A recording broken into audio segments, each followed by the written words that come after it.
दोस्तों, जैसा कि आप सब जानते हैं कि भारत कई बार बाहरी शक्तियों का गुलाम बन चुका है। लेकिन अगर किसी बाहरी शक्ति ने भारत को सबसे ज्यादा प्रभावित किया है या कहें लूटा है तो निश्चित तौर पर अंग्रेज ही हैं।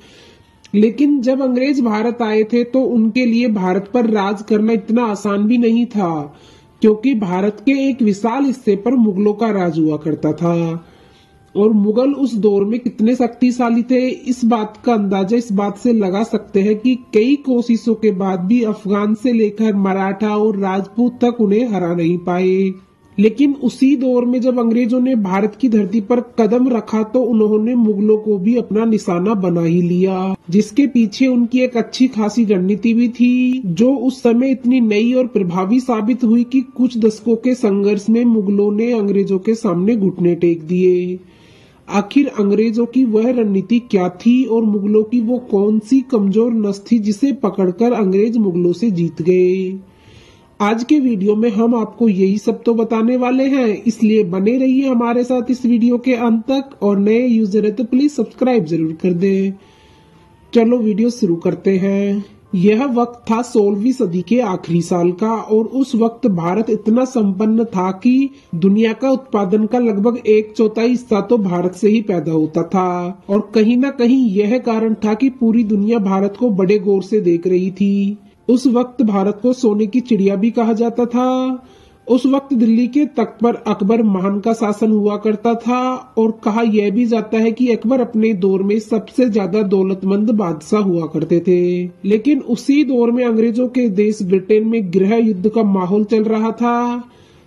महारानी एलिजाबेथ प्रथम के शासन के दौरान ब्रिटेन की मुख्य इकोनॉमी कृषि पर निर्भर करती थी। लेकिन युद्ध और बर्बादी के दौरान इस वक्त ब्रिटेन दुनिया के उत्पादन का कुल 3 से 4% उत्पादन कर पा रहा था। उसी दौर में पुर्तगाल और स्पेन ब्रिटेन को पावर स्ट्रगल में काफी पीछे छोड़ चुके थे, और माहौल यह था कि ब्रिटेन के लुटेरे नाविक पुर्तगाली जहाज को लूटकर किसी तरह अपना काम चलाकर खुश हो जाया करते थे। उसी समय में एक ब्रिटिश नाविक को दक्षिणी पूर्वी एशिया की समुद्री यात्रा के दौरान भारत की समृद्धि के विषय में पता चला।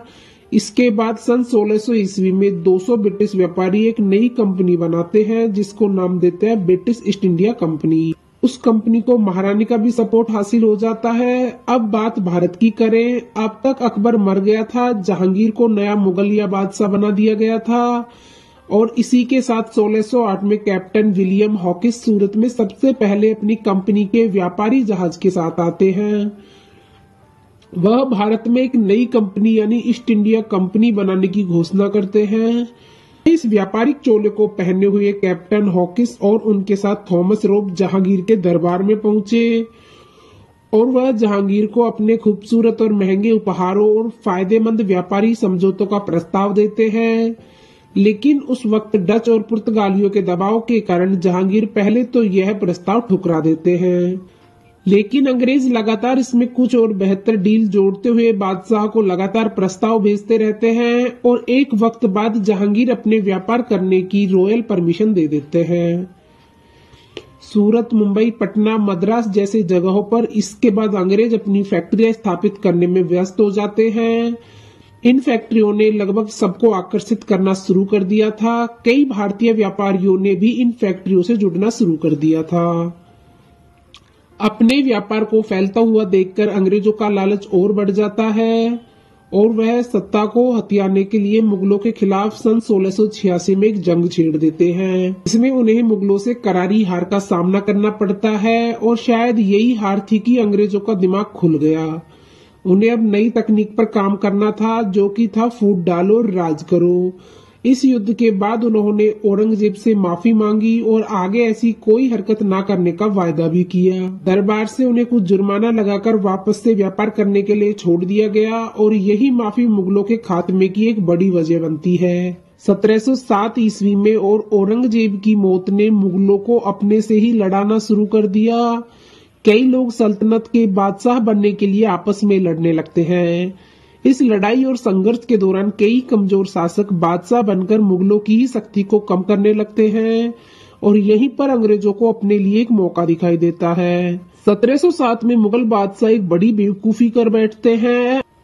अंग्रेजों को वह एक फरमान में महज कुछ रकम की एनुअल फीस में साल भर बिना लगान या कर चुकाए व्यापार करने का आदेश दे देते हैं। इसी दौरान पर्सिया का बादशाह भारत पर आक्रमण करता है और यह आक्रमण इतना अचानक होता है कि पर्शियन सेना बड़ी आसानी से दिल्ली तक पहुंच जाती है। जब स्थिति कठिन हो जाती है तो मुगल बादशाहों ने 7 करोड़ रुपए, कई महंगे स्टोन और एक पिकॉक स्टोन देकर इसी तरह से दिल्ली को बचा लेते हैं। इतनी बड़ी लूट के बाद मुगल कमजोर पड़ जाते हैं। इसी बीच अंग्रेज बंगाल के नवाब सिराजुद्दौला को अपने रास्ते से हटाने के लिए युद्ध छेड़ देते हैं। क्योंकि अंग्रेजों के लिए जंग कठिन होने वाली थी, इसीलिए उन्होंने इसे जीतने के लिए हिंदू और मुसलमानों के बीच डिवाइड एंड रूल का इस्तेमाल किया। प्लासी के युद्ध में सिराजुद्दौला को हराने के बाद अंग्रेज उन्हीं के सेनापति जो अंग्रेजों के साथ मिल गए थे उन्हें बंगाल का नवाब बना देते हैं। 1764 के बक्सर युद्ध में अंग्रेज बंगाल के नवाब, अवध के नवाब और मुगल शासक शाह आलम द्वितीय की एकल सेना को हरा देते हैं। निजाम और मराठों के साथ भी अंग्रेज अपनी ऐसी नीतियों का इस्तेमाल करते हैं। पहले उन्हें आपस में लड़ने के लिए मजबूर कर देते हैं और फिर उन्हीं को कमजोर हो चुकी सेना पर आक्रमण करके उस रियासत को सभी अधिकारों को अपने पास सुरक्षित कर लेते हैं। अंग्रेजों ने 18वीं सदी में खुद को सिर्फ कृषि तक ही नहीं रोका, वो काफी बड़े हिस्से के व्यापार और जमीन के इस्तेमाल पर लगने वाले टैक्स से भी कमाई करके अमीर बनते रहे। इसके लिए उन्होंने कई भारतीय जमींदारों को अपना खास बना लिया था। एजुकेशन पॉलिसी के कारण भी देश के कई समाज सुधारक अंग्रेजों से काफी प्रभावित हो चुके थे, जो अंग्रेजों का साथ देने लगे। यही कारण था कि 1857 की क्रांति के दौरान भी अंग्रेजों को बहुत ही जमींदारों और एलिट लोगों का साथ प्राप्त हुआ, जो आगे चलकर अंग्रेजों की जीत की वजह भी बना। इस क्रांति में जीत के बाद आखिरी मुगल बादशाह बहादुर शाह जफर को अंग्रेज बंदी बनाकर रंगून की जेल में भेज देते हैं और उनके सभी बेटों को बड़ी क्रूरता के साथ मौत के घाट उतरवा देते हैं।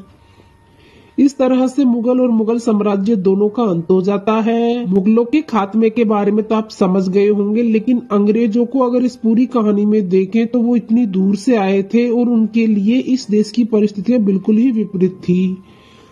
उसके बावजूद उन्होंने जिस तरह से असम में साम दाम दंड भेद का इस्तेमाल करते हुए मुगल बादशाह और उनकी रियासत के राजाओं को पराजित किया, वो उनकी गहरी कूटनीति और व्यापारिक सूझबूझ को दिखाती है। आपकी मुगलों के हार के बारे में क्या राय है, कमेंट में बताएं। अगर आज की वीडियो आपको पसंद आई हो तो प्लीज उसे लाइक करें और साथ साथ दोस्तों के साथ शेयर जरूर करें, और चैनल पर नए हो तो प्लीज सब्सक्राइब जरूर करें। चलो मिलते हैं नेक्स्ट वीडियो में, जब तक के लिए अपना ख्याल रखना। धन्यवाद।